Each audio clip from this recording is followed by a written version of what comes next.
Now, the Prince of Wales has appeared as part of a special panel for BBC Radio 1's Life Hacks, which sees the Prince open up about his mental health. Learn to love yourself and understand yourself, really. I take a long time trying to understand my emotions and why I feel like I do. And I think that's a really important process to just do every now and again, to check in with yourself and work out why you're feeling like you do. Sometimes there's an obvious explanation, sometimes there isn't. I think that idea that mental health crisis is temporary. Like, you can have a really strong mental health crisis moment, but it will pass.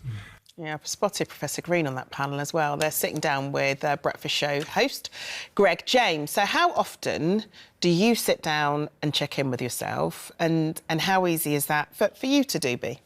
I've started in the last 4 years. For obvious reasons, I've started checking in with myself much more. I wasn't somebody who would necessarily do that previously, but I realised that I have to check in with myself in order to benefit others around me as well, because I realised that I can go into a very quiet, dark space, and it's not anybody else's fault. So with checking in with myself, I can give myself a cleaner bill of health for people that are surrounding me and just trying to show me love and care. So, and how have you done that? Because I know that we've had conversations over the years, and I'm very aware of when your quieter moments have been, and I compare that to where you are at now, and the frequency of those are just practically non-existent. Yeah, they are. Because I can see how much work that you've done in recognising things in yourself. So how have you done it? Absolutely. And I have Janet to thank for that.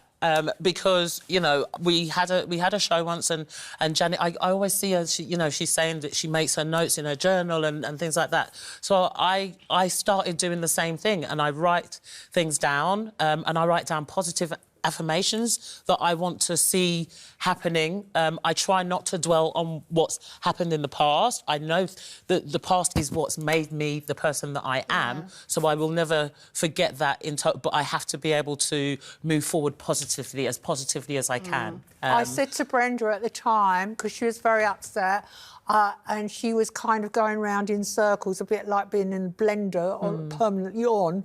And I said, what you have to do, Bren, is every night write yourself a short list of what you're going to do tomorrow. Make it really short so you'll achieve it. Absolutely. So you won't just have too many things on the list so you'll fail yet more. And I said, just go forward, push yourself forward. With that list, it kind of, when you wake up, there it is. It's giving you step one of that day. Absolutely. And I also said to Brenda that as a teenager, I had kept reading very detailed diaries, and I read them now. Obviously, in many respects, they're hilarious, but I wrote down so much into my diaries because I felt that I didn't have anything in common with my sister. I felt like my parents, I thought, were aliens. I couldn't believe I was their child, but I found writing in the diary, it was my best friend, and I put myself into it, and it was really helpful. Do you still do it? Not all the time, but I have written very detailed diaries. When I've travelled, I've written diaries. I've also written, obviously, I've written memoirs, very detailed memoirs about my childhood and my first 10 years after leaving home.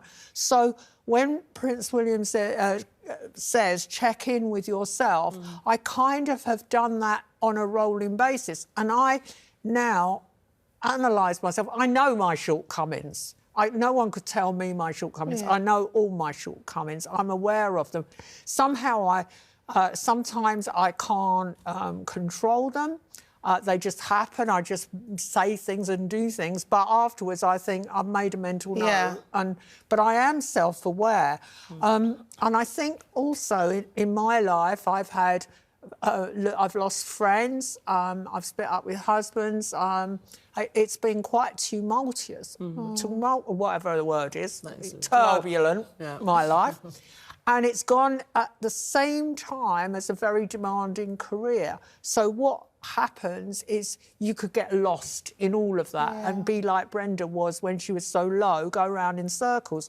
So you just have to focus and think, right, I'm going to get through the next day, one day at a time. But it's also not just about checking in with yourself, because what you did as a friend is you checked in with Brenda and then gave her advice, you know, on how she can get through to the end of every day. So I know Prince William's talking about checking in with yourself, but it's also checking in with the people that you love, which is exactly what happened, isn't it? Yeah, exactly. And I think that sometimes can be something easy to forget, but it's something I think as a group of women that work on a daytime show, we do that quite a lot with each other anyway, and I think we're quite lucky to have that. Yeah. And you are definitely in a different place having had that conversation with Janet. Yeah, no, absolutely. I see it, believe it, and then, you know, it really gives me strength and a lot of comfort. Sometimes I feel that, you know, like, you know, we all say, yeah, I do check in with myself. I think in a lot of cases people say, what do you mean checking in with yourself? What does that mean? And for me, it means like having an awareness that I might be in a certain frame of mind, having that awareness that I might want to get on the phone and shout at Janet, of going, hang on a minute, your frame of mind is not great. If you do this, there might be consequences to this and you might regret this. So why don't you just go make a cup of tea, sit down and not follow through? And that's having an awareness as well and checking in with yourself and checking... Yeah, sorry to interrupt you, but you know what you just reminded me? When I was first an executive and I was like rising up through the ranks and I was being patronised by men and, you know, people used to really tee me off. So what I would do, I had another list of people who'd really annoyed me that day, and I'd make that list of the people that I absolutely driven me mad in the last 24 hours. I'd write that along with tomorrow's list, and then when I woke up, I just tore it up. Brilliant. And you look at it, and you look at it, and you think, how could that person have put me in that position? Do you know what? What I was really hoping is the thing that you were going to say next was, and then I opened up this box, and there were reams and reams of all the people that have wronged me. I thought we were going to find like Janet's hit list or something. I know. It doesn't exist anymore. It just got me through a really, really bad period when I was in a job where I came home from work, and I thought, why didn't I just wring that bloke's neck? Well, because then you may still be in jail. Right, Prince William's conversation also turned to the Prince's kids, Charlotte, Louis and George, of course, and how open they are about their emotions. William, do you notice that your children talk openly about their feelings, their day? How they were feeling about a certain thing? Yeah, sometimes too much.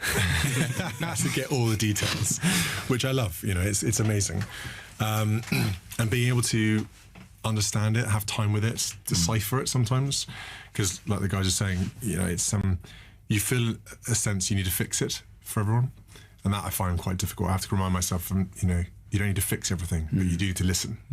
How often did you, or do you, check in with Elliot about his emotions? Yeah, I think I did. I mean, I do. But I think I probably got it wrong. You know, sometimes when he was younger, I would probably sort of say the wrong thing. You know, like, are you okay? Were you okay at school today? Which instantly puts him like, why shouldn't I have been okay? But I think it's really important to take the lead from your child. I think it's really important to ask them open-ended. I mean, if they don't want to talk, you know, don't push them, but ask open-ended questions. It's like, what was your favourite thing today at school? Not, was everything okay at school? Which I think, you know, we because we want to, I think, like Prince William said, it's like you want to fix things. And so our tendency as parents is to go like, let me fix this. And that isn't helpful. And you do have to take the lead from your...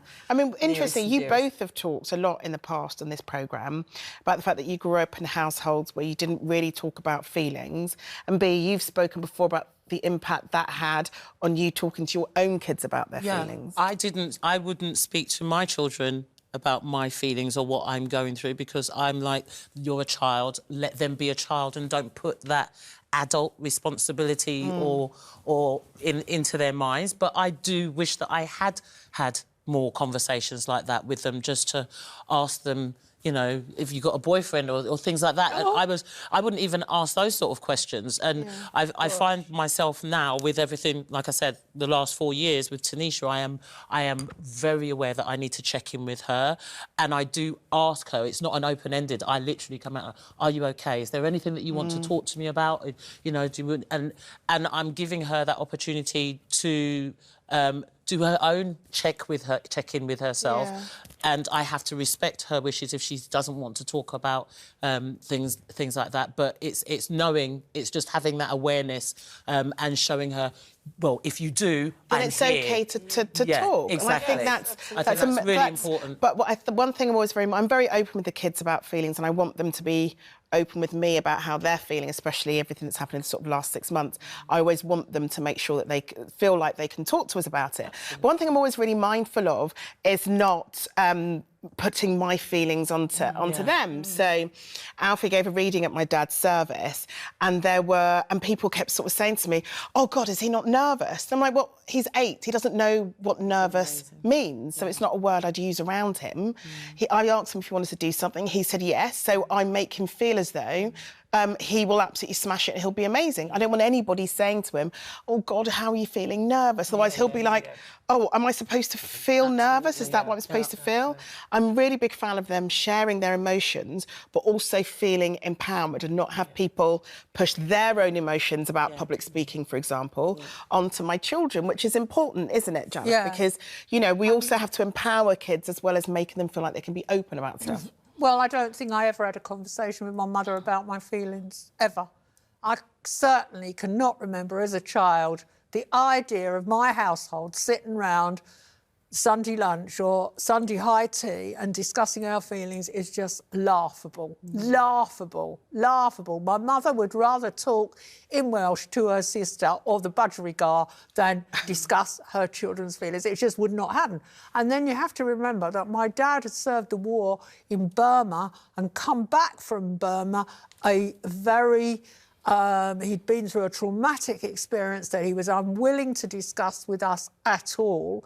And as I grew up, he wouldn't talk about his wartime experiences except to allude to the fact that it had obviously been really, really traumatic. Yeah. Now, obviously, he was one of thousands of men that came back from fighting in the Far East. It was awful. Conditions were appalling and, you know, who knows what went on.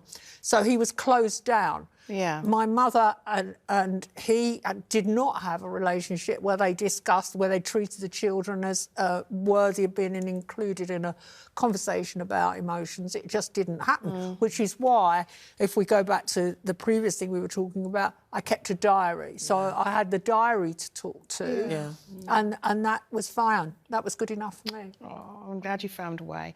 Well, look, if there's anything that we've been talking about that has resonated with you, there's always help available at itview.com/helplines.